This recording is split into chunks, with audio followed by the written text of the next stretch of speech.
Everyone welcome back to the video. And इस video में हम लोग बहुत ही इंपॉर्टेंट टॉपिक को डिस्कस करेंगे which is about political science answer writing tips, that how you should write your answer of political science. ये काफ़ी ही थ्योरेटिकल सब्जेक्ट्स है, no doubt, but the thing is कि इसमें ना जो आप इंफॉर्मेशन लिखते हो एग्ज़ाम में, that really matters. Why? Because this is one of a practical subject where you can't like use something which is not accurate, which is not on point. For example, अगर example की मदद से हम समझें कि क्यों इसकी आंसर राइटिंग्स को समझना ज़रूरी है। अब मान लीजिए अगर नेशनल पार्टी के बारे में लिखने को आ रहा है, या कैसे कोई रिप्रेजेंटेटिव इलेक्ट होते हैं, कितने वोट्स चाहिए, कितनी मेजॉरिटी से किसी को हटाया जा सकता है, या कितनी मेजॉरिटी से कोई बिल पार्लियामेंट में पास हो सकता है, कब लोकसभा डिज़ोल्व हो सकती है, कितने टाइम पीरियड के लिए कोई लीडर या रिप्रेजेंटेटिव इलेक्ट होता है। If you are not correct with it तो आपके नंबर वहाँ पे, जैसे मैथमेटिक्स में तो ये होता है कि बिल्कुल ही ज़ीरो हो जाते हैं, यहाँ पे उस चीज़ के नंबर कट जाएंगे। थ्योरेटिकल पेपर है तो थोड़ा बहुत आपको कहीं मिल जाए, ये नहीं है कि जैसे मैथमेटिक्स में तो बिल्कुल ही नल ज़ीरो शून्य हो जाता है।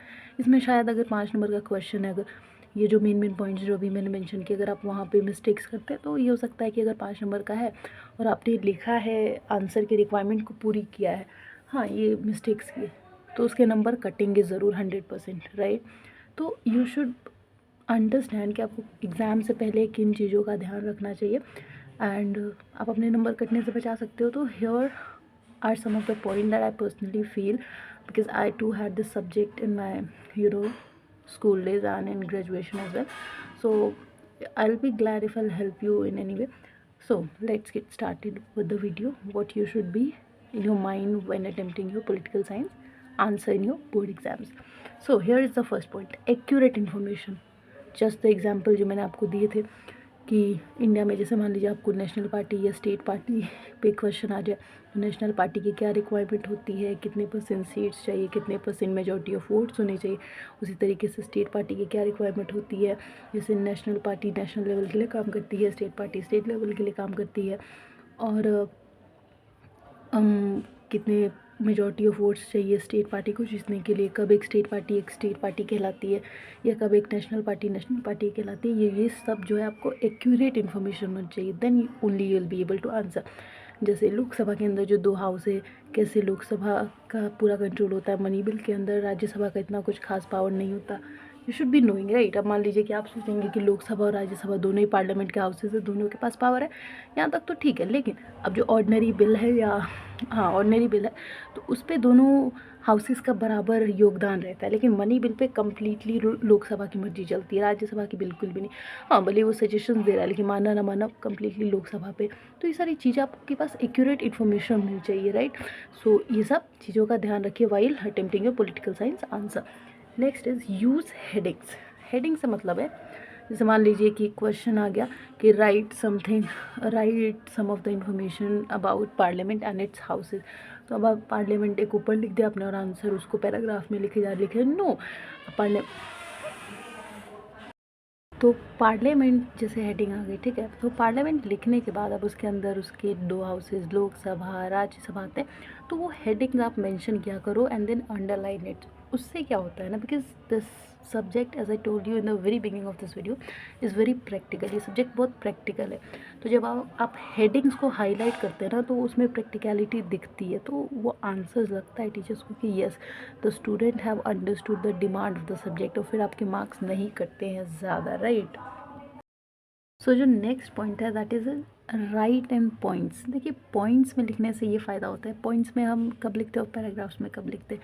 पैराग्राफ में हम तब लिखते हैं जब थ्योरी का पेपर हो मोस्टली, क्योंकि अगर मान लीजिए कि जैसे हम स्टोरीज़ के फॉर्म में पढ़ के जाते हैं, तो पैराग्राफ में लिखने से ये फ़ायदा होता है कि चलो अगर थोड़ा बहुत इधर उधर भी पॉइंट हुआ तो वो काम चल जाएगा। लेकिन पॉइंट्स क्या दिखाता है, that we are what aware of the main point या main word of the answer. तो ये सब्जेक्ट, क्योंकि इसमें तो एक्यूरेसी चाहिए ही है, किसी भी हाल में आप कुछ गलत लिख नहीं सकते, राइट। अगर इतने % वोट चाहिए तो उतने ही चाहिए, उतनी मेजॉरिटी चाहिए तो चाहिए।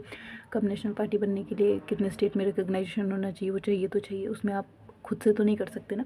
तो पॉइंट्स में लिखने से ये होता है कि टीचर को लगता है कि येस दिस पर्सन या this student is familiar with the subject, और इसको करेक्ट नॉलेज है और डीपर नॉलेज है जो कि ये सब्जेक्ट डिमांड कर रहा है। तो पॉइंट्स में लिखने से you get more marks in the one who right in paragraphs.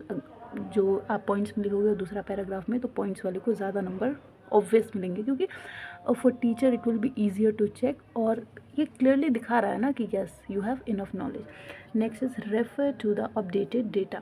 For example, मान लीजिए कि 1947 के टाइम पे कोई पार्टी नेशनल पार्टी थी, आज के टाइम पे क्या पता वो नहीं हो, या मान लीजिए कि उस टाइम पे इंडिपेंडेंस के लिए कुछ और मेथड यूज़ किया गया था, आज के टाइम पे नहीं किया जा सकता। तो लेटेस्ट जो डेटा चल रहा है, क्योंकि political science is all about government, सरकार, पॉलिटिकल पार्टीज, तो you should be updated with the what updation in government. सरकार में जैसे जैसे चेंजेस आ रहे हैं उसी तरीके से आपको चेंज होना चाहिए। अब जैसे अगर इंडिपेंडेंस के टाइम की बात करें तो उस टाइम पे कांग्रेस पार्टी सबसे डोमिनेटिंग थी, लेकिन आज के टाइम पे कांग्रेस पार्टी का बहुत बुरा हाल है, एक भी बार वो जीतती रही है। तो ये क्या है, अपडेशन ही तो हुआ। उस टाइम पे कांग्रेस थी, आज के टाइम पे बीजेपी है। तो be updated with the current data. Next is writing neat and clean. Writing neat and clean होनी चाहिए। अब जैसे यहाँ पे मैंने जो लिखा है आप क्लियरली पढ़ सकते हैं, तो ऐसा होना चाहिए। कोई खूबसूरत वहाँ पे आपको गुलाब नहीं उगाना, या कोई गेंदा नहीं उगाना, या कुछ भी चमेली नहीं, इतना क्लियर होना चाहिए कि it's easier for you to study. आप एक ही बार में पढ़ ले। तो कहने का मतलब नीट एंड क्लीन इसलिए होना चाहिए कि जो आपका टीचर वो एक ही बार में ईजिली पढ़ सके। तो ऐसी राइटिंग रखे, neat and clean. Next is time management. एक क्वेश्चन पे ज़रूरत से ज़्यादा टाइम ना दे, क्योंकि you have many question and limited hour of 3 hours, तो उसी में आपको सारे क्वेश्चन अटेम्प्ट करने हैं। तो for that be very particular with your time management. एक क्वेश्चन पे सही से टाइम दे, ताकि हर क्वेश्चन आप अटेम्प्ट कर सके। अब ये ना हो कि यार आता था टाइम नहीं बचा, मतलब what the fuck is this reason, कोई रीज़न नहीं हुआ। इसीलिए आप राइटिंग, अगर आपकी स्पीड स्लो है तो ज़रूर लिखें एग्ज़ाम से पहले, और टाइम मैनेजमेंट करना सीखें। Next is don't cut badly. बहुत लोग होते हैं ना कि उसको काट कर मतलब इतना ज़्यादा डार्क कर देते हैं कि वो जिसको नहीं दिखना होगा उसको भी दिखेगा कि यस कटिंग है। So cut like this, just a one liner cutting, this will save your marks and this definitely works. तो एक लाइन में कटिंग करें। Next, state calm and confident. Tension free रहे, आराम से रहे, काम रहे एंड कॉन्फिडेंट रहे कि यस मैंने पढ़ लिया है, मुझे आता है, I am sure I will handle it and everything. So stay calm and confident. Be tension free. Tension लेना नहीं है, साल गुजर गया, आपने पढ़ ही लिया, ऐसा तो है नहीं कि नहीं पढ़ा होगा, और अब टेंशन लेने से कुछ फ़ायदा है नहीं। तो टेंशन फ्री रहो, काम रहो, कॉन्फिडेंट रहो, एंड या all the best for exam. And this was all about this. एक बार पढ़ देती हूँ क्या है।